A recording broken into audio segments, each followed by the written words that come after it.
इस वक्त की दोस्तों तमाम बेहद बड़ी खबरें, मुख्य समाचार आप लोगों के लिए लेकर के आए हैं दोस्तों, जहां पर एक एक करके चलेंगे सभी बड़ी खबरें, मुख्य समाचार दोस्तों आप तक आगे इसी वीडियो के माध्यम से पहुंचाएंगे। खबरों की तरफ बढ़ने से पहले अगर आप लोग भी दोस्तों इंडिया गठबंधन और भारत जोड़ो न्याय यात्रा के समर्थन में खड़े हैं तो अभी इस वीडियो को लाइक कीजिएगा और कमेंट बॉक्स में #वी सपोर्ट राहुल गांधी जरूर ही कमेंट कीजिएगा। दोस्तों जो पहली बड़ी खबर आ रही है बताते चलें। बिहार के अंदर राहुल गांधी की आज मेगा रैली, राहुल गांधी के स्वागत के लिए तैयार हुआ है पूर्णिया। कांग्रेस का दावा, आज रैली में 3 लाख से भी ज्यादा लोग जुटेंगे। तेजस्वी यादव भी यात्रा में शामिल हो सकते हैं। इतना ही नहीं दोस्तों बताते चले, पश्चिम बंगाल में बीजेपी के नेता शुभेंदु अधिकारी ने कैमरे के सामने राहुल गांधी को गाली दी, जिसके बाद यहां पर मामले ने अब तूल पकड़ लिया है। बीजेपी के विधायक शुभेंदु अधिकारी ने राहुल गांधी के लिए अपशब्दों का इस्तेमाल किया।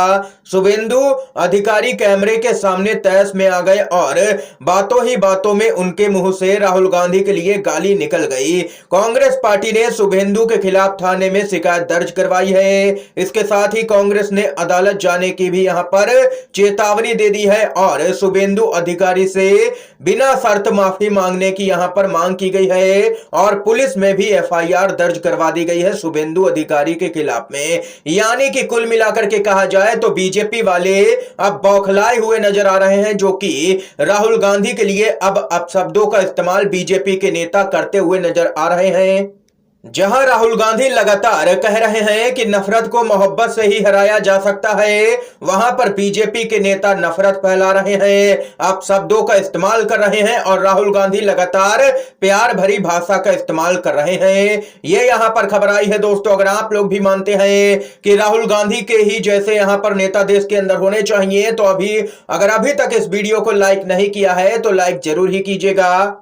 आज यहां पर चुनाव है चंडीगढ़ मेयर का और इसमें इंडिया गठबंधन की जीत तय है। नीतीश कुमार ने सही नहीं किया, उन्होंने जो किया है गलत है। अरविंद केजरीवाल बोले इससे एनडीए को नुकसान होगा और इसका ताजा उदाहरण आज देखने को मिल जाएगा। अरविंद केजरीवाल ने कहा है कि चंडीगढ़ मेयर के चुनाव परिणाम आएंगे और इंडिया गठबंधन की बड़ी जीत का यहां पर संदेश भी आ जाएगा। दोस्तों बताते चले आप लोगों को, इससे पहले यहां पर जब चंडीगढ़ मेयर का चुनाव होना था तब बीजेपी वाले ने यहां पर बहाना बना करके कह दिया कि चुनाव अधिकारी बीमार है, इसलिए यहां पर चुनाव स्थगित करवा दिया गया। ऐसा आम आदमी पार्टी ने आरोप लगाया था। बताते चले आप लोगों को, 36 सीटें हैं मेयर चुनाव में कुल यहां पर, जिसमें से कांग्रेस और आम आदमी पार्टी की सीटें मिला दें तो 20 का आंकड़ा हो जाता है और बीजेपी के पास यहां पर मात्र 15 सीटें ही हैं। यानी कि चंडीगढ़ मेयर चुनाव में गणित यहां पर इंडिया गठबंधन के पक्ष में नजर आ रहा है साफ तौर पर, और अब बीजेपी की करारी हार चंडीगढ़ के अंदर तय नजर आ रही है। आम आदमी पार्टी और कांग्रेस का गठबंधन यहां पर जबरदस्त जीत हासिल करेगा इस चुनाव में। यह यहां पर खबर आई है दोस्तों। इसके साथ ही जो अगली अपडेट आ रही है आप लोगों को बताते चले, नरेंद्र मोदी फिर पीएम बने तो यह देश का आखिरी चुनाव होगा, मल्लिकार्जुन खड़गे का बड़ा दावा। कांग्रेस के अध्यक्ष मल्लिकार्जुन खड़गे ने आशंका व्यक्त की है कि प्रधानमंत्री नरेंद्र मोदी अगर फिर से जीतते हैं तो यह देश का आखिरी चुनाव होगा। उन्होंने कहा है कि 2024 का लोकसभा चुनाव लोगों के लिए लोकतंत्र को बचाने का आखिरी मौका है। एक रैली को संबोधित करते हुए कांग्रेस के अध्यक्ष मल्लिकार्जुन खड़गे ने कहा है कि अगर मोदी एक और चुनाव जीतते हैं तो देश में तानाशाही होगी। वह उड़ीसा के भुवनेश्वर में कांग्रेस के कार्यकर्ताओं को संबोधित कर रहे थे। कांग्रेस के अध्यक्ष ने लोगों से बीजेपी और आरएसएस से दूर रहने का आग्रह करते हुए आरोप लगाया है कि वे जहर के समान हैं। ये यहां पर कहना है कांग्रेस के अध्यक्ष मल्लिकार्जुन खड़गे का। दोस्तों आप लोग मल्लिकार्जुन खड़गे के बयान से सहमत हैं या फिर नहीं? अपनी आपकी जो भी राय हो कमेंट बॉक्स में अपनी महत्वपूर्ण राय जरूर ही दोस्तों कमेंट कीजिएगा, लिखिएगा जरूर। इसके साथ ही बड़ी खबर आ रही है, पश्चिम बंगाल में ममता बनर्जी ने बीजेपी के नेताओं को यहां पर सबक सिखाया है।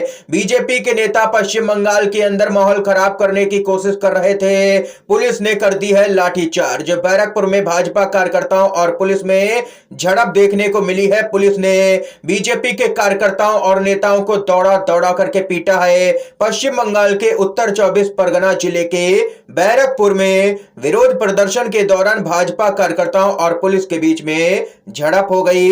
भाजपा के युवा संगठन के कार्यकर्ता राज्य में यहां पर कथित बिगड़ी कानून व्यवस्था और अन्य मुद्दों को लेकर के पुलिस अधीक्षक कार्यालय के सामने इकट्ठा हुए थे। इस बीच स्थिति यहां पर तनावपूर्ण हो गई। पुलिस ने लाठीचार्ज कर लोगों को खदेड़ दिया। जवाब में भाजपा के कार्यकर्ताओं ने पुलिस पर पथराव किया, जिसके बाद और भी भारी यहां पर पुलिस बल उतारा गया मैदान में और बीजेपी के जो नेता सामने आया या फिर कार्यकर्ता सामने आया, सभी को दौड़ा दौड़ा करके पुलिस ने पीटा है।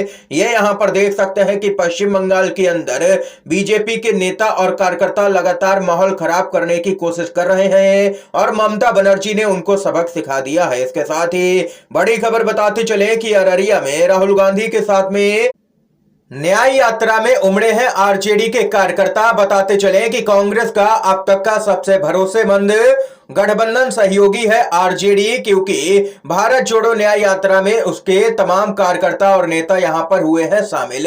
इसके साथ ही दोस्तों बताते चले कि नीतीश कुमार के साथ आने पर बीजेपी को होगा बड़ा नुकसान। प्रशांत किशोर ने चुनावों को लेकर के यहां पर बड़ी भविष्यवाणी कर दी है। नीतीश कुमार के एनडीए में जाने के बाद चुनावी रणनीतिकार प्रशांत किशोर ने बीजेपी को लेकर के बड़ी चेतावनी दे दी है। प्रशांत किशोर ने कहा है कि बीजेपी को आगामी विधानसभा चुनाव में इसकी बड़ी कीमत चुकानी होगी। प्रशांत किशोर ने दावा किया है कि इस नए गठबंधन से जेडीयू और नीतीश कुमार को तो कुछ यहां पर फायदा हो सकता है, लेकिन बीजेपी को 2025 के विधानसभा चुनाव में इसकी बड़ी कीमत चुकानी पड़ेगी। बीजेपी बिहार में अकेले लड़ती तो अधिक फायदे में रहती। प्रशांत किशोर ने बीजेपी को भी पलटने वाली पार्टी करार दिया है। इस घटना से बीजेपी को बड़ा नुकसान होने की संभावना प्रशांत किशोर ने लगाई है और तेजस्वी यादव को प्रचंड फायदा होगा आगामी विधानसभा चुनाव में और वे अकेले दम पर भी बहुमत हासिल कर सकते हैं, ऐसा यहां पर दावा किया जा रहा है दोस्तों। इसके साथ ही बताते चले कर्नाटक के उप मुख्यमंत्री डीके शिवकुमार ने बीजेपी को दे दी है चेतावनी। कहा राज्य का माहौल खराब करने की कोशिश ना करें। जी हां दोस्तों, बीजेपी राजनीतिक लाभ के लिए मांड्या में शांति भंग करने की कोशिश कर रही है, कभी भी सफल नहीं होगी। डीके शिवकुमार का बड़ा बयान। उप मुख्यमंत्री डीके शिवकुमार ने कहा है कि मांड्या के कई निर्वाचन क्षेत्रों में बीजेपी उम्मीदवारों की जमानत जब्त हो गई है, इसलिए वे जेडीएस के साथ मिलकर के राजनीतिक आधार तलाशने की कोशिश कर रहे हैं, लेकिन मांड्या के लोग बीजेपी के हथकंडों में नहीं फंसेंगे, उनको मुंहतोड़ जवाब मिलेगा। ये यहाँ पर कहना है डीके शिवकुमार का। इस समय की दोस्तों आज की तमाम बेहद बड़ी खबरें थी, मुख्य समाचार थे दोस्तों जो हमने आप लोगों तक पहुंचाए। अगर आप लोगों को ये वीडियो पसंद आया हो तो अभी इस वीडियो को लाइक कीजिएगा दोस्तों, ज्यादा से ज्यादा इन खबरों को, मुख्य समाचारों को शेयर कीजिएगा अपने सभी दोस्तों में, और चैनल पर न है तो दोस्तों चैनल को जरूर ही सब्सक्राइब कीजिएगा। वीडियो देखने के लिए आप सभी दोस्तों का बहुत बहुत धन्यवाद। जय हिंद, जय भारत।